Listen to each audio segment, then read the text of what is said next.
Dear audience, dear chair, let me introduce my PhD thesis topic, which is the importance of pancreatic exocrine insufficiency in pancreatic diseases. My name is Orsolya, Eperjesi, and my vision is an early diagnose and appropriately manage pancreatic exocrine insufficiency across pancreatic diseases, and to achieve this, my mission is the optimization of pancreatic enzyme replacement therapy in acute pancreatitis patients. For these goals, I have two ongoing projects. My first project aims to investigate the risk factors of pancreatic exocrine insufficiency and the effects of pancreatic enzyme replacement therapy in patients with acute pancreatitis. As the survival rate after acute pancreatitis has improved dramatically over the decades, it is important to see how AP survivors live and how an episode of AP changed their day-to-day activities. A previous meta-analysis by Huang et al. Demonstrated that there is a high prevalence of PEI in patients with acute pancreatitis, both during their initial hospitalization and in the long-term follow-up. And untreated pancreatic exocrine insufficiency can cause several intestinal symptoms such as abdominal pain, bloating, cramping, increased flatulence, diarrhea, and diarrhea, and all these pathological changes seriously affect the quality of life of patients with pancreatic exocrine insufficiency.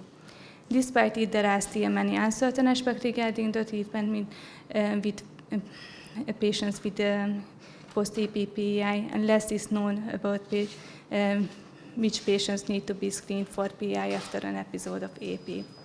Therefore, my aim is to identify the risk factors of PEI and investigate the effects of PERT in acute pancreatitis.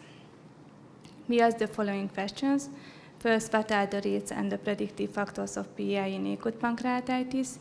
Here we use the COCO-COP and the PFO framework, and our hypothesis is the rate of PEI symptoms is increased among patients with acute pancreatitis, and there are risk factors that can predict PEI in acute pancreatitis. We also ask the question, does PERT decrease the PEI symptoms in patients with acute pancreatitis? Here we use the PICO framework, and we hypothesize that PERT can decrease the PEI manifestation in patients with EP. We conducted the systematic search within 3 databases, and after the whole selection process, including the citation choosing, 54 articles were eligible for systematic review and meta-analysis. We are almost ready all of the analysis. However, one analysis with the rate of PEI in acute pancreatitis with the subgroups based on the diagnostic methods is still ongoing, and unfortunately we were not able to perform a quantitative meta-analysis regarding the PERT effect. Let me show you some of my results. On the first plot you can see the proportion of PEI at discharge. The overall measurement of proportion is 0.64, which means that 64% of AP patients have PEI at discharge. We also examined the proportion of PEI during the first year follow-up. However, it is important to mention that different diagnostic methods were used for diagnosed PEI. Our results show that there are some recovery during the follow-up, but in 22% of AP patients, PEI still persists. We also wanted to see which factors can affect the odds of PEI development. Therefore, our second next outcomes is the odds of PEI development. And here we are comparing patients with severe acute pancreatitis to patients with mild acute pancreatitis. And the odds ratio is 2.59, which means that the odds of PEI development is 2 times higher among patients with severe acute pancreatitis. This result is statistically significant and clinically relevant as well.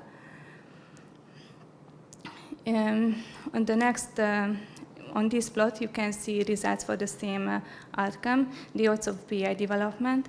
However, here we are comparing patients with necrosis to patients without necrosis to see whether the presence of necrosis alone can affect the PEI development or not. However, due to the high heterogeneity and the limited data, we cannot draw a conclusion based on this forest plot. Sorry. Furthermore, we compared patients with infected necrosis to patients with sterile necrosis. And our research shows that the odds of PI development is higher among patients with infected necrosis. On the other hand, we were investigating patients who underwent necrosectomy compared to patients without necrosectomy, and the odds of PI development is 3 times higher in the necrosectomy group. We also examined whether the gender of the patients can affect the PI development, and based on our results, we can say that there is no association between the patient gender and the risk of PI development. The strengths of our study included that we have robust scientific methodology and clinically relevant analysis. Furthermore, we can provide evidence-based recommendation for PI monitoring after acute pancreatitis. However, the meta-analysis was limited by the fact that the outcomes definitions were varied among the studies, and they have checked the outcomes at different time points. In conclusion, our research shows that more than half of the EP patients have PI at discharge, and the rate of PI stabilizes around 20% after 6 months. Moreover, severity, infected necrosis, and necrosectomy are associated with a higher risk of PI development. Based on our results, we can recommend screening EP patients for PI. EP patients should be tested for PI at the time of hospital discharge and 6 months later. As regards the implication for research, further studies needed to investigate the role of infection in PI development and the effects of PERT in acute pancreatitis. Regarding my first project progress, this is already in the manuscript writing phase. Let me introduce my second project a little bit, which is investigating the risk factors of calcification in patients with chronic pancreatitis. Pancreatic calcification is the most frequent structural change in chronic pancreatitis regarding the etiology, and those patients who has calcification in the pancreas more likely to have severe abdominal pain, malabsorption, more often need hospital admission or even surgical treatment. Less is known about the factors associated with calcification in patients with chronic pancreatitis. Therefore, our aim is to investigating the risk factors of calcification in patients with CP. Our question is, what are the factors among patients with calcifying CP? We will use the PF1, the PECO framework. Our hypothesis is there are specific risk factors for calcification in CP, and by identifying the modifiable risk factors, we may have to prevent or at least slow the progression to calcification. As an overview, I have 2 ongoing projects. My first project started in September, and I would like to submit it during the summertime. My second project started in May, and I would like to submit it at the beginning of next year. And I would like to close my presentation with the words of Rosalind Franklin: "Science and everyday life cannot and should not be separated." Thank you for your kind attention. Thank you for the nice lecture, and lecture is open for discussion. Yeah. Congratulations, great presentations. You mentioned that the clinical implications that patients after acute pancreatitis have to be screened. Do you have or recommended methods to do that? How to screen these patients? Thank you for your question. It is a very important question. However, how to answer it, because there is no consensus regarding the most effective diagnostic methods, because single accurate, reproducible, simple test does not exist. Maybe fecal elastase 1 test would be the most suitable for the outpatients follow-up. However, it has some limitations. For example, it has a high sensitivity and specificity in case of severe PI, but in the milder form, the sensitivity is very low. Furthermore, when we perform fecal ALS test, patients should eat normal diet, which is very unlikely in the early AP recovery phase. Thank you very much.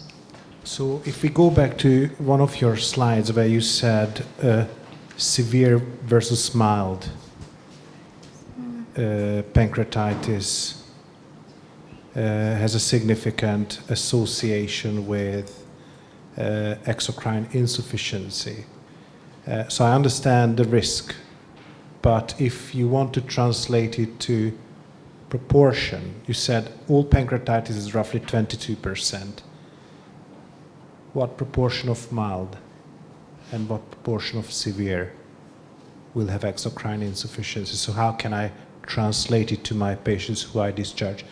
Look, you had a severe pancreatitis and I think there's a 60% chance you've got, because, you know, my patient wouldn't understand this forest plot. Yes, we can see on this plot that the patients who had severe acute pancreatitis had 2 times higher risk for I understand PI, that, but I would have suggested that if you don't know the proportion, I would probably suggest just to calculate that. What is the pooled proportion of PEI for severe and for mild? Probably there's a 2.5-fold difference. And I had another question. Why did you say that infected necrosis increases the risk? Because I think the CI was yes, containing one. This result is still not statistically significant. So you shouldn't say that it increases the risk of PEI. Sorry? In your conclusion, you said infected necrosis increases the risk of PEI. Yes, I think so, because... but you can't say that if this is the result of the forest plot. Don't say it. Can she say that? I'm looking at the methodologist. She can't. Don't say that. May, but not surely. Yes, you are right. Further studies needed to prove this. And I've got a tricky question about necrosectomy and non-necrosectomy. He's got a very good question. Did the patient have necrosis who didn't have necrosectomy? Did the patients have necrosis who didn't have necrosectomy? Yes. Okay, then my question, is necrotic tissue producing exocrine enzymes? Because based on the forest spot, you would think, don't do necrosectomy because they'll have a higher chance of, that could be, you know, a very silly interpretation of the forest spot. But what is your interpretation?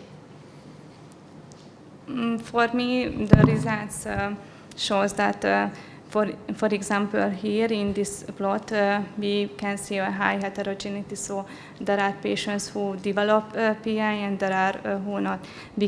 But if the patients had infected necrosis, more likely to have PI. Maybe because these patients need necrosectomy as well, because the treated of the infected necrosis includes the necrosectomy. Thank you. Any further question? Burning question, a short question? That will be a short question regarding to your second project. You mentioned the risk factors.